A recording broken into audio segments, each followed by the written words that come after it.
Hello, mga sir, mga ma'am. Andito na po tayo. As I promise, gumawa po ako ng complete claim para sa animal bite. Yung CSF, paano mag-fill up yung sa CSF? Limbawa, ito ang iyong forma ng CSF, no? The claim signature form. Ito ang ginagamit sa lahat ng mga pasyente yung na-admit sa hospital o yung OPD lang o yung ibig sabihin hindi yung na-admit, yung pwede lang umuwi kaagad, yung nagpasuturing lang, nagdebredma, ganon. So ito ang ginagamit ng mga pasyente para isubmit sa hospital. So halimbawa, pangalan ng member, ito ay dito banda sa part 1. Ito ang PhilHealth Identification Number sa member. So, halimbawa ito, 18203456110. Ito ay sa member na PhilHealth Identification Number. Bawa si Hala, yung last name niya, yung first name si Maria, yung kanyang middle name, Gaga, no? Gaga. Then, yung date of birth niya, kasi nga senior citizen na. So itong sample natin is senior citizen na may 20% discount po sa statement of account, kaya hindi na kayo mahirapan. So halimbawa ito, yung date of birth 01, na tao siya is 01 January 05 1956, no? So senior citizen na talaga siya kasi 1956 pa. So ngayon dito sa ngalan ng pasyente, hindi na kailangang iulit-uli pag sulat tong si Hala Maria. Pwede ring self. Lagay nyo lang self.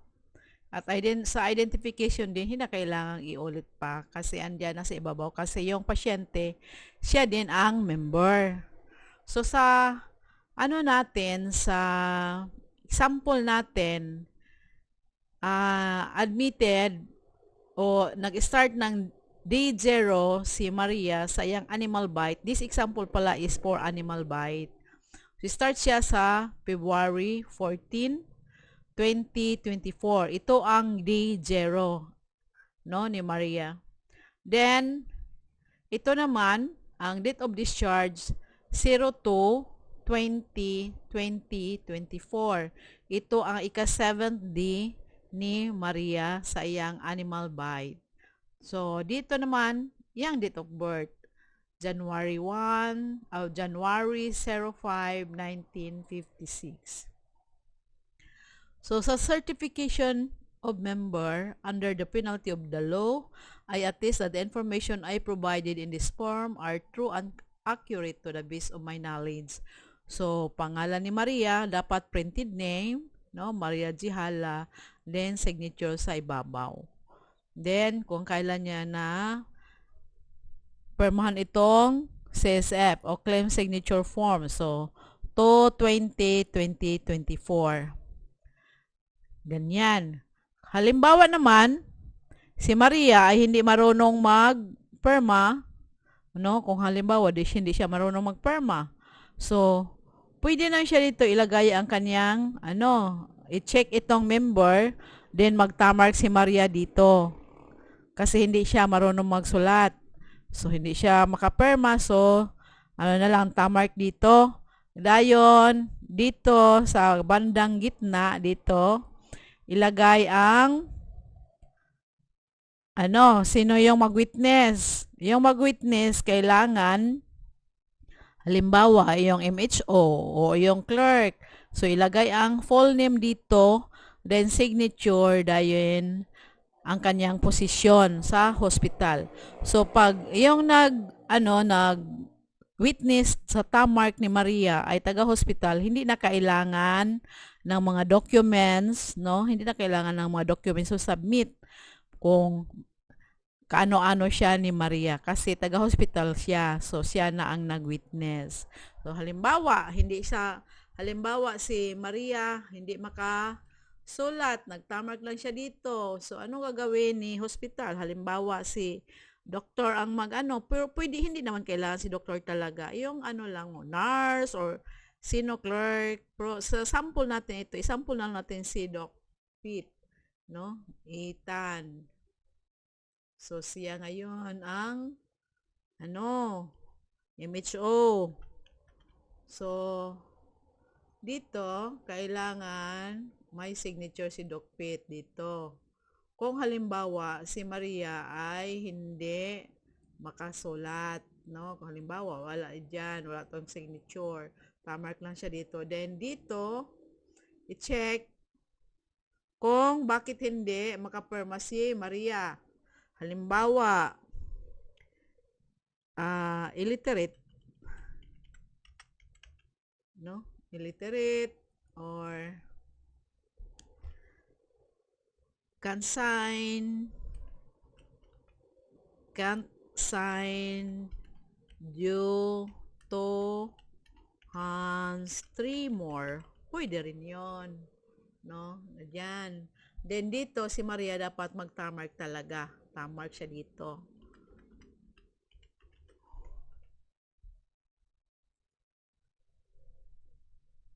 Magtamark si Maria dito.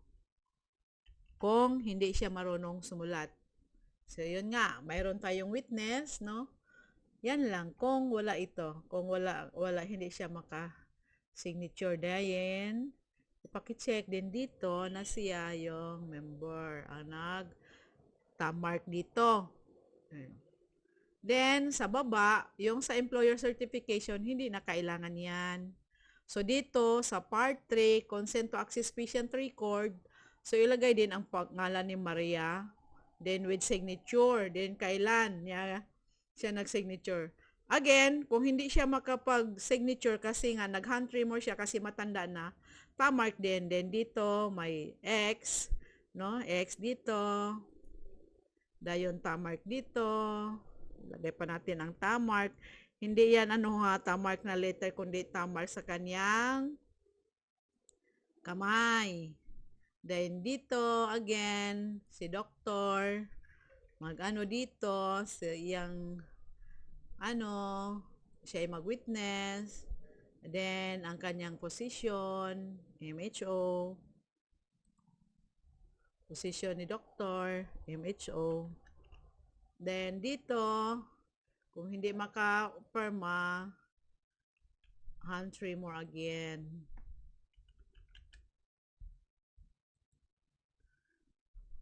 Due to hand tremor.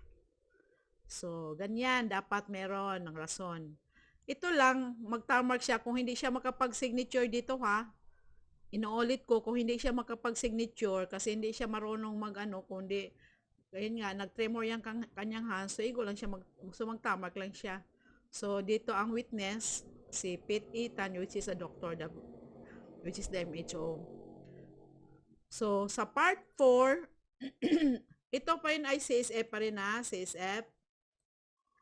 Sa part 4, sa CSF, dito, ito ngayon ang accreditation number ni doktor. Halimbawa, 1001-2583-1170. So, itong pangalan ni Doc, Pete Ethan, yung kanyang signature, at kailan niya siya nag-perma, 02-20-2024. Not necessary na 20 talaga dito. Pwede namang 21, pwede namang February 24. Ganyan lang ang So, dito, sa part 5, provider information and certification, ito ang first case rate sa animal bite. Ito ang RBS code nga 90375. Ito ang ilagay dito. Then dito, pwede namang hindi si doktor. Hindi naman kailangan si doktor talaga dito. Kung sino yung authorized niya, ay kanyang EO, administrative officer, pwede din ilagay dito kung EO ang nagperma, din administrative officer, din kailan permahan. Not necessary nga doktor dito ang magperma. Pwede dito i-delegate ni doktor kasi nga si doktor busy. So, pwedeng i-delegate niya dito kung sinong gusto niya. Pero dito, Sa Part 4, Healthcare Professional Information, si doktor talaga dito. At accredited siya during this time. Kaya kung hindi siya accredited, ma-deny yung claims. Ganyan lang ang pag-fill up sa CSF sa animal bite. So, at punta naman tayo ngayon sa CF2 sa animal bite. So, ito ngayon ang CF2. Claim Form 2. So, dito ay yung PhilHealth Accreditation Number ni Mother RHO Clinic. So, mostly naman, lagay talaga natin RHO kasi mostly yung animal bite ay nasa RHO or hospital. So, name of healthcare institution, Mother RHO Clinic. Then, address, ano ba? Di Cagayan, Carmen Cagayan de Oro City. So, ano ang part 2? Yan ang part 1 sa CF2 ha. So, ito ang part 2 sa patient confinement information. So, sino ba ang pasyente? So, si Hala Maria Gaga. So, was patient referred by another healthcare institution? Halimbawa, hindi naman sige refer. So, no. No? No. No. Walang nag-refer po sa kanya. Nag-walk-in lang po siya sa Mother RHO Clinic kasi animal bite itong example natin. So, kailan ba ang atong date admitted? So, 02, 14, 2024. Ito ngayon ang day 0. So, ang time admitted, halimbawa, 6 dayon EM. Actually, hindi naman ito kailangan talagang ganyang 6 or 7 kung kailan nagpunta yung pasyente. Then, yung date of discharge, ito ngayon ang day 7. So, 02, 20, 2024. Ito talaga ang 7 days. 7 days. So, halimbawa, 4 p.m. siya nagpunta. 4 p.m. Ilagay natin dito, 4 p.m. Ganyan. Ganyan lang. So, ano bang nangyari sa pasyente? Nag-improve ba? O recovered? So, ilagay natin dyan. So, improve siya. So, improve. So, yan ang i-X natin dyan. So, sa accommodation, mostly kasi government eh. So, dapat government, non-private. So, ilagay natin yan. So, admission diagnosis. So, talaga dito is 1 cm bitten by dog. Ang akin lang dito ay sample lang po itong admission diagnosis. Kaya ang doktor na po ang bahala sa admitting diagnosis. Ito ay sample lang po. Kasi hindi po ako doktor, processor lang po ako. So, ngayon dito sa discharge diagnosis, so, halimbawa, ilagay doktor, dog bite, no? So, ito talaga ang ICD-10 code. Partner po dito yung, ang ibig sabihin po nito, yung WP4, bitten or struck by dog. So, ito is 90375. Ito ang RBS code. So, ang pizza po dito sa date of procedure, dapat pasok po dito 1420. So, 14 kasi na ang pasyente na bite. So, dapat 15 dito. So, kung saan yon, kung halimbawa sa kanang left or right, so dapat may X dito. Halimbawa sa left leg, o dito, X po siya. Diyan ilagay natin. So, dito naman sa bandang baba, no? Wala po tayong diyan kasi nga iba ito, no? Iba tong sample na ito. So, dito tayo sa for animal bite package, write the dates from month, day, year when the following doses of vaccine were given. So, start tayo sa day 0. So, 2, 14, 2024. So, yung D3, so 2, 17, 2024. Yung D7, 2, 2024. Yung RIG naman, dapat binigay doon dito sa within this pizza. Yung within this date. So, to 15, 2024. Yung RIG, Rabies Immunoglobulin. So, yung PhilHealth benefits, yung first case rate, 90375. Kasi 90375, hindi siya pwedeng ma-second case rate. So, dito naman sa likuran sa CF2, back po ito ng CF2. So, yung accreditation number sa doktor. So, ito accreditation ni Doc Pitan, no? So, 1001-258-31170. So, pangalan ni doktor sa signature kung kailan siya nag-sign, no? Signature over printed name. So, yan lang po ang sa pero dito naman sa PhilHealth Certification of Consumption of Benefits and Consent to Access Patient Records. Kasi nga, ito ay senior citizen. Then sa SUA natin ay may access po yung pasyente. So, hindi siya pwedeng ilagay dito. Ang ilagay lang kasi dito sa, sa part ng letter A, benefit is enough. So, hindi man siya enough kasi nga yung actual charges is malaki. So kung enough, dapat ang ilagay dito is 3,510 sa facility. Then 390 sa professional fee. Pero hindi man siya enough, kaya dito natin siya ilagay. Yung actual charges natin sa SOA, sa statement of account is 5,210 yung sa facility. So, ilis natin yung 20% discount. Magkano ba yung 20% discount natin sa 5,210? That is 1,042. So, 5,210 minus 1,042, that is equals to 4,168. So, tingnan nyo, amount after application of discount. Example, personal discount, senior citizen, or PWD. So, ganyan po.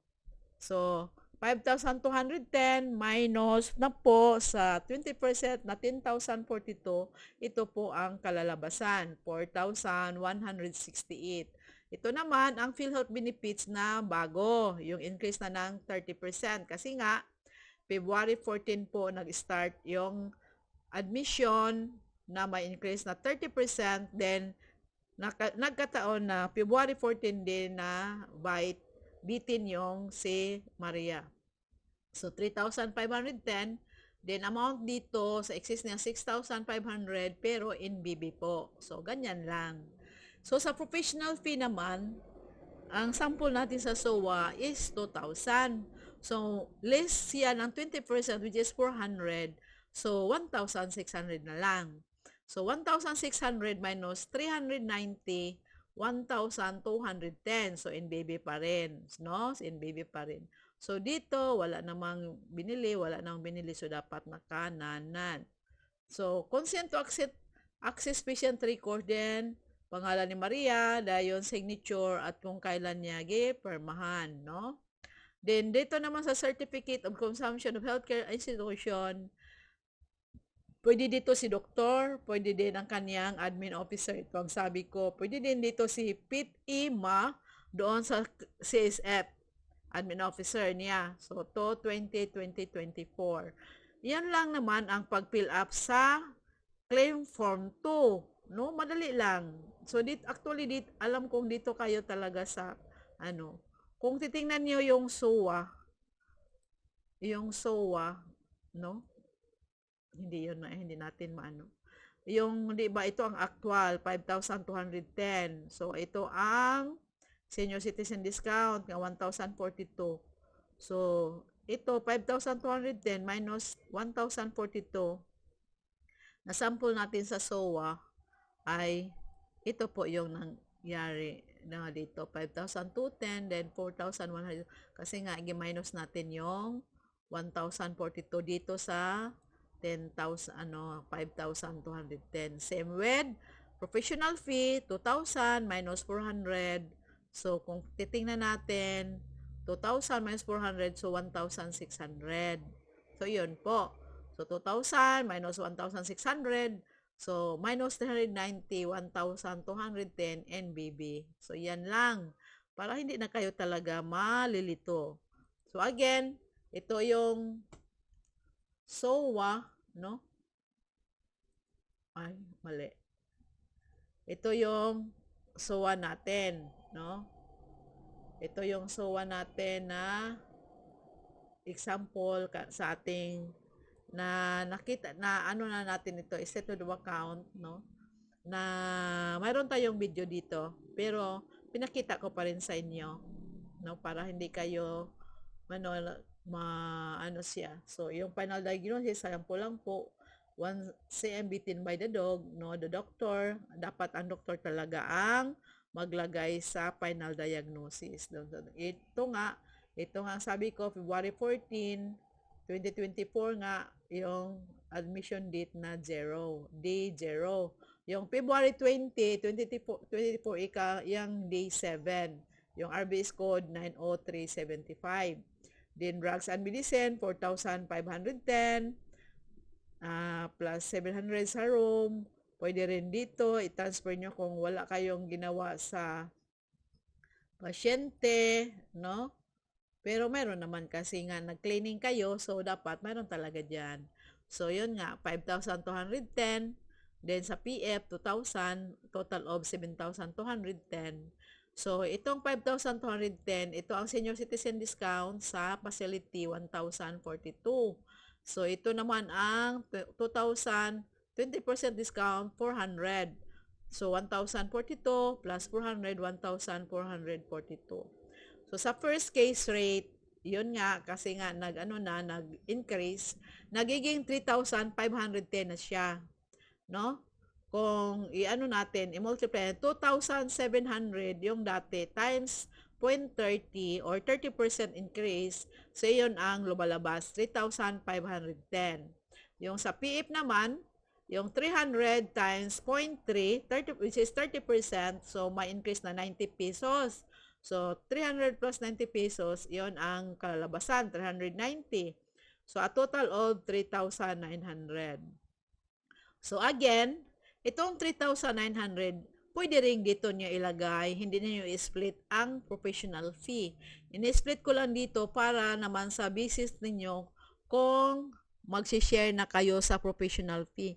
Kasi nga, private o government na facility, itong 3,900, hindi talaga ito mag-split kung babayaran na ni PhilHealth.